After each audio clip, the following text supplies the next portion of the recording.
या भागातील जाहीर सभा, या सभेला उपस्थित असलेले आपले सर्वांचे लाडके नेते, या भागाचे आमदार माननीय धनंजय मुंडे साहेब, तसेच या व्यासपीठावर उपस्थित असलेले जिल्हा परिषदचे गटनेते अजयजी मुंडे, डॉक्टर सूर्यकांतजी मुंडे, या ठिकाणी उपस्थित असलेले आमचे मित्र तुळशीरामजी पवार, या ठिकाणी उपस्थित असलेले कावळे साहेब आणि याच भागाचे आपले सर्वांचे लाडके नेते आदरणीय जुगल किशोरजी लोहिया साहेब, या ठिकाणी व्यासपीठावर असलेल्या सर्व प्रमुख अतिथीगण, मी सर्वांचे नाव या ठिकाणी घेणार नाही. साहेबांच्या समोर सभा आहेत, वेळ कमी आहे आणि त्यांचं मनोगत आपल्यासाठी महत्त्वाचं आहे. साहेब या ठिकाणी असलेल्या या प्रभाग 10 मधील सर्व समोर बसलेल्या माझ्या मतदार बंधू भगिनींनो, आज या ठिकाणी सभा घेत असताना मला आपल्याला फक्त माझ्या प्रास्ताविकमध्ये आपल्याला विनंती करायची आहे. ती विनंती काय करायची आहे की मित्र हो, ही निवडणूक 2025 नगरपालिका या निवडणुकीमध्ये आपल्याला नगराध्यक्ष पदासाठी पद्मश्री बाजीराव धर्माधिकारी या नगराध्यक्ष पदासाठी उभा आहेत आणि त्यांचं चिन्ह आहे घड्याळ. आणि याच प्रभागामध्ये आपल्याकडे 3 नगरसेवक आहेत, जे की परळी शहरात प्रत्येक प्रभागामध्ये 2 नगरसेवक आणि फक्त आपलाच प्रभाग असा आहे की त्याची भौगोलिक दृष्ट्या 3 प्रभागामध्ये नगरसेवकाची आहे. तर या प्रभागामध्ये सरोजाताई गौतम डावरे या ठिकाणच्या उमेदवार आहेत. त्यानंतर महेश गोविंदराव मुंडे हे एक या ठिकाणचे उमेदवार आहेत आणि स्वतः माझ्या मातोश्री कुसुम अण्णासाहेब चाटे ह्या एक उमेदवार आहेत.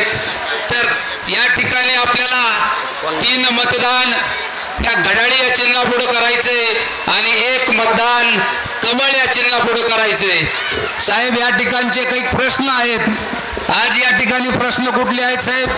आज 2016 मध्ये आपल्या इथं पाण्याचा भीषण अशी टंचाई झाली होती आणि आपण नगरपालिकेच्या माध्यमातून पाण्याची टाकी या ठिकाणी उपलब्ध केली होती. मला आजही ते तुमचा शब्द आठवतो की आपल्याला या टाकीचा गिलावा सुद्धा करू दिला नव्हता, कारण का दुष्काळाची परिस्थिती अशी होती आणि आपल्या भागातील नागरिकांना पाणी मिळावं ही तळमळ या नेत्याची होती आणि नेत्यानं 2 मिनिटांमध्ये ती पाईपलाईन सुरू करून या भागातील नागरिकांना पाण्याची सोय करून दिली. असा हा नेता आहे. आज साहेब या भागामध्ये फिरत असताना अनेक समस्या आमच्या लक्षात आल्या. काही काळ आपला गेला, 9 वर्ष नगरपालिकेचा प्रभागातल्या निवडणूक लागल्या नाहीत, त्यामुळं काही समस्या या ठिकाणी जाणवल्या. काही ठिकाणी नाल्या तुंबलेल्या आहेत, काही ठिकाणी रस्ते झालेले नाहीत आणि काही ठिकाणी पाण्याची सुद्धा बोरची व्यवस्था नाही आहे.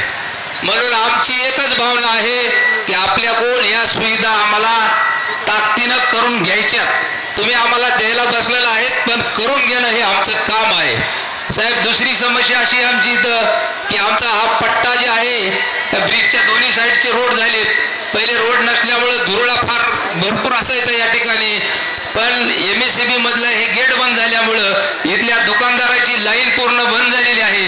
ही बोधक्यामधून हा रस्ता एक आम्हाला सुरू करून द्यावा ही एक आमची मागणी आहे. साहेब या ठिकाणी अनेक समाजाचे लोक राहतात, 18 पकड जातीचे लोक या प्रभागामध्ये राहतात. या ठिकाणी मातंग समाजाचा विषय आहे, त्यांच्या समाज मंदिराचा. या ठिकाणी बौद्ध व्यवहाराचा एक विषय आहे साहेब, आंबेडकर नगर मधला, अशोक नगर मधला सुद्धा असाच प्रश्न आहे. या सर्व सुविधा आपण या ठिकाणी आम्हाला करून द्यावे. साहेब आपल्या या ठिकाणी क्रीडांगण सुद्धा तुम्ही मोठ्या प्रमाणात केलेलं आहे. शक्तिकुंज वसाहत मधली काही जागा आपल्याला क्रीडांगणासाठी मिळालेली आहे, ती सुद्धा तुम्ही या धर्तीवर करून देणार आहे हे सुद्धा आम्हाला माहित आहे. साहेब या ठिकाणी एक आपला 100 फुटाचा रस्ता तहसीलच्या बाजूने जाणार आहे. तो रस्ता सुद्धा आपण या ठिकाणी DPCच्या माध्यमातून त्याला फंड टाकून तो रस्ता सुद्धा आपण करून द्यावे. मला एवढीच विनंती करायची साहेब, या ठिकाणी आमचं हनुमान मंदिर आहे, त्या हनुमान मंदिर ते आश्रमशाळेपर्यंतचा रस्ता फार खराब झालेला आहे.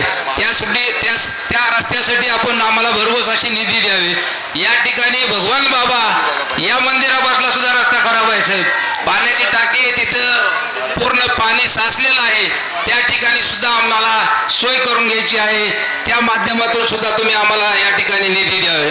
साहेब सांगायचा भाग म्हणजे सर्व लोक आपल्या बाजूने आहेत आणि आपण रमाई घरकुल, पंतप्रधान आवास योजनेतलं घरकुल, अशा अनेक सुविधा आपण या भागामध्ये दिलेल्या आहेत। तुम्ही आता आमच्यासाठी कमी पडणार नाहीत हे आम्हाला नक्की माहीत आहे।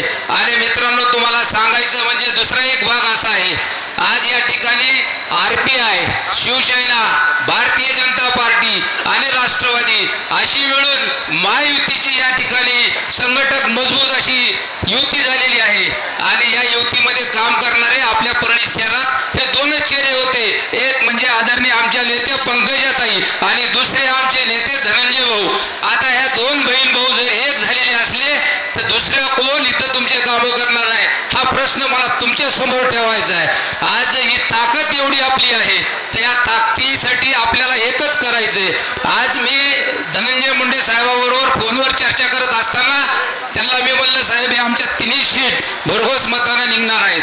ते मला म्हणले एक तुला मी सांगतो, ज्या दिवशी या प्रभागातली लीड मला जास्त दिसेल तितका निधी मी तुझ्या या प्रभागात निधी देणार आहे।